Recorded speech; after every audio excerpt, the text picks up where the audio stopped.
Welcome to the Season 9 meta update. Did a class already break the game? And which are currently the best performing builds? To answer the question on game breaking, Sorcerers already did with Trillions infinite scaling damage. You can currently use the Aspect of Elements with the Enlightenment key passive and the Smoldering Ember infusion to infinitely scale your damage upwards further and further. We'll not consider this as a build. Let's start with good news on the Rogue side, because Deathtrap is still viable. This is Mr. Mippy, currently our #1 Rogue, and as you witness here, spamming the Deathtrap absolutely viable. The problem is you're only doing 20 to 80 billion damage. Why is that a problem? Because before we're doing 100, 200, 300 billion damage. Did anything functional change with the build? No, we're still using the Scoundrel Leather to make our Deathtrap a core skill. Then the Beastfall Boots will use up all our energy as we cast the core skill, and our preparation gives us then massive cooldown reduction. If you then hit the 275 energy with the Banished Lord's Talisman, you will always overpower on every single Deathtrap, and due to the preparation and 275 energy, you will always get 15 seconds cooldown reduction on the Beastfall Boot Scoundrel Leather core skill casting. Your Eyes in the Dark are now weaker, they're only a 60% multiplier instead of the 200% multiplier, and they only work once every 10 seconds, which is actually quite sad. The biggest difference is that maximum life scaling doesn't work anymore. So you can't just go for more max life to get more damage because overpower fundamentally got changed and doesn't add more additive damage for life and fortify. Otherwise, absolutely slaying. Rogue does have a second build though, Mr. Matthias, also tier 100. And here we're talking about Penetrating Shot Rogue. The problem with this Penetrating Shot Rogue is that it's actually not Penetrating Shot Rogue. It just uses the Penetrating Shot as a vehicle for an item. That would be Azure Wrath, which has a lucky hit chance to deal 18,000 cold damage. And this cold damage for some reason scales with attack speed. Sorcerer has been using this for quite a while already, but if you actually have 100% attack speed, it also doubles the damage of that lucky hit chance, and then allows you to really make it go bonkers. All these planners I'll link in the description below. What do we have for Barbarian? Considered the weakest, but actually pit 102 higher than the Rogue. All top 3 builds are playing Lunging Strike. We'll take the 101 build because it's not on a Chinese website. And Mr. Snail is playing Lunging Strike Barbarian, running around pulling everyone together and then dropping hundreds of billions of damage. Pretty impressive. The only sad part here is that you still need hundreds of billions of damage to do pit 100. They said they kind of scaled the pit better or lowered the pit scaling. I'm not seeing that right now, as this is what you kind of need to do, right, to actually dominate. And as it turns out, despite overpower being nerfed, it still seems that most damage this build is actually doing is overpower. But where is he getting all this damage now from? That would be Lunging Strike, ladies and gentlemen. Yes, a basic skill build that does cleaving damage because the hooves of the mountain god. Where you can then hold down your Lunging Strike button, spam your shout, use the Wrath of the Berserker and the Ground Stomp in between, which will trigger an Earthquake, and if you're standing in that Earthquake and 4 seconds afterwards you deal another 120% increased damage.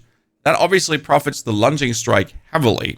Then we get Remeladen's Magnum Opus, which increases your damage by 0.50% for each point of fury you have, but 10 fury drains per second. And with the Shot of Verathiel, your basic skills deal another 150% additional damage, but they cost 25 primary resource.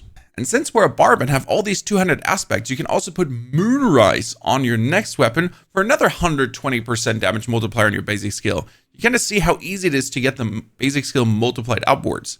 And right now, Paingorger's Gauntlets are actually slightly bugged and not correctly working. They still give you 10 ranks to your basic skill and would give you another 125% arcing damage afterwards. It's quite crazy. And the meanest part is the Moni Zan combo. Cast 2 mobility or macabre skills, and then your next skill will critical strike overpower.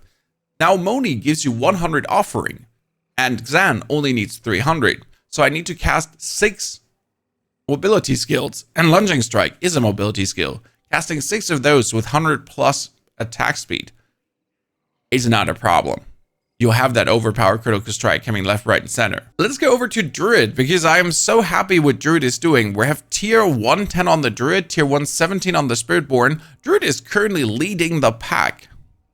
And this is all thanks to a new unique weapon making poison puddles if you pulverize. And those poison puddles, if you then keep pulverizing, they keep poisoning outwards again. While your pulverize itself is doing billions of damage, and then you get the poison damage on top, it seems to be absolutely working amazing. I am so happy to see Pulverized Druid back in action, and Pulverized Druid got finally a temper for pulverized size. That's something that has been missing for such a long time. You want your pulverized to hit like big areas, right? Now you can do that. The weapon in question would be the Rotting Lightbringer. Chance for pulverized to hit twice, poison damage, resource cost reduction, yes, and with a greater affix that's 80% less, and then another chunk of willpower bonus.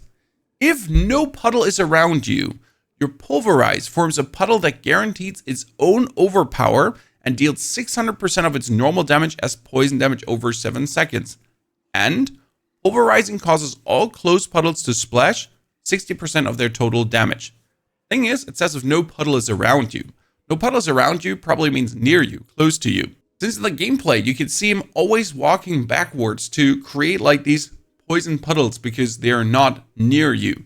So he's like walking, poison puddle, walking, poison puddle, walking, poison puddle, walking, poison puddle. It's like step, pulverize, step, pulverize, step, pulverize. This will be amplified by the shockwave aspect. Pulverize creates a shockwave that travels forward, dealing 120% bonus damage. And while Grizzly Rage is active, your direct damage is converted into poison damage, and you deal 120% more poison damage, and you passively spread rabies.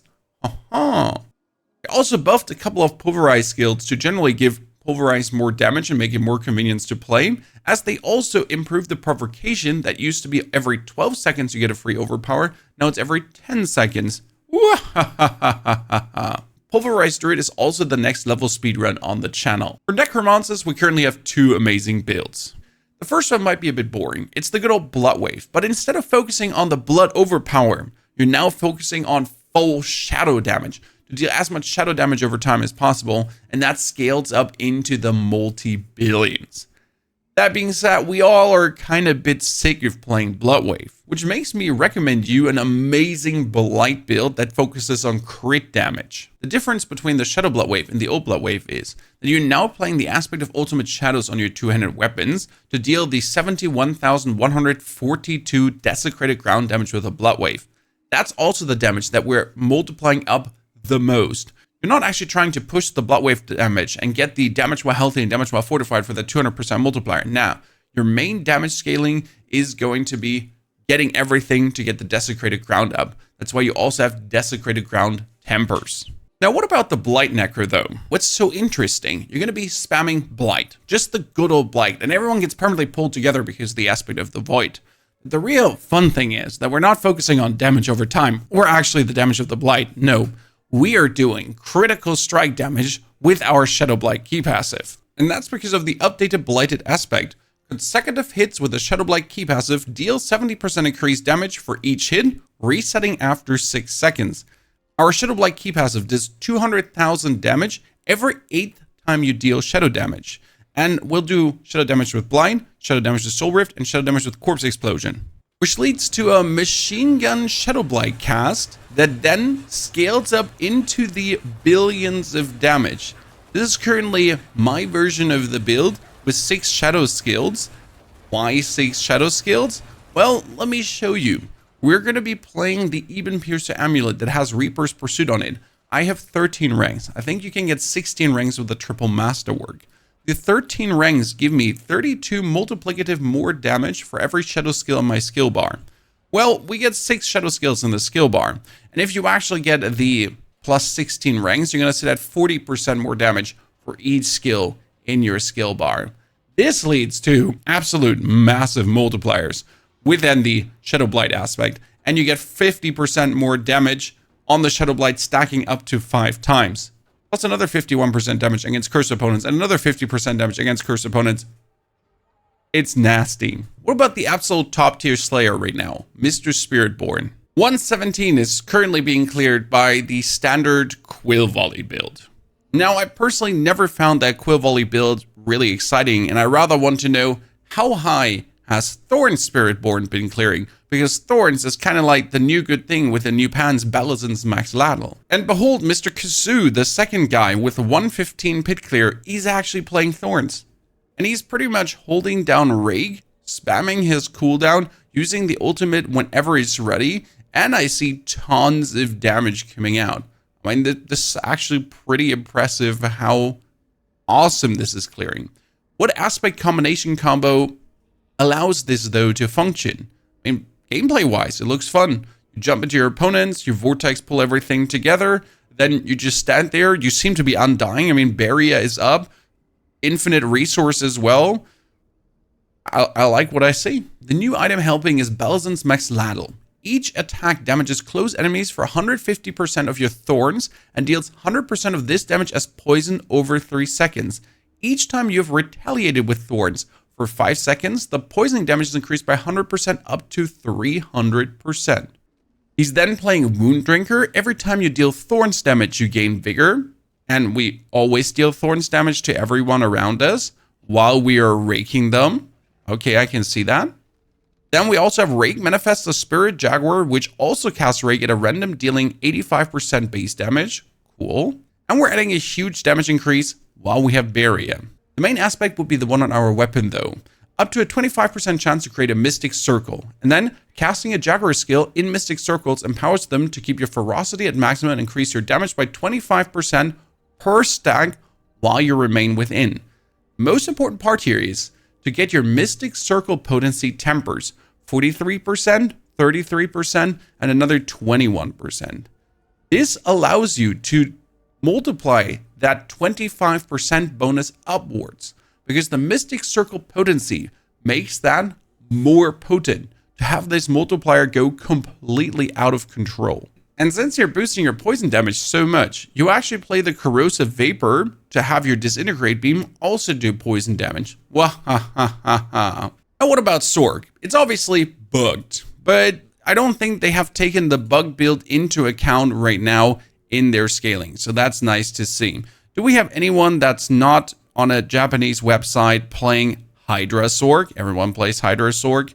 That is 107. Hydra Sorc might single-handedly be one of my favorite playstyles. You're running around and then you're just placing Hydras that destroy everything, while you also spam your ultimate to pull everyone together.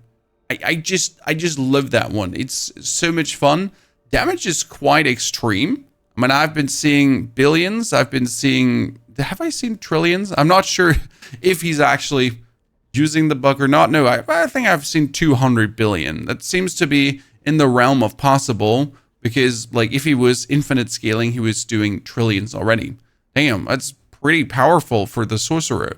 It makes me want to make this build even more. The whole trick for the Hydra Sorc hinges on the Ophidian Iris, which has your Hydra be 3-headed, but get 100% more damage for each head above 3. This has your weapon get plus 12 ranks to Hydra heads, so you get 12 more Hydra heads for 1,200 damage. And we're using the Serpentine aspect, which has your Hydra deal 1.5% more damage for each mana you had when it was summoned. If you then have the actual Conduit, which gives you another 90% bonus resource, you can get up to 300 plus mana, so 300 times 1.5 damage, 1,200 damage bonus for the bonus heads, with the Ring of the Scarlet Skies for more core skill ranks, because Hydra is also a core skill.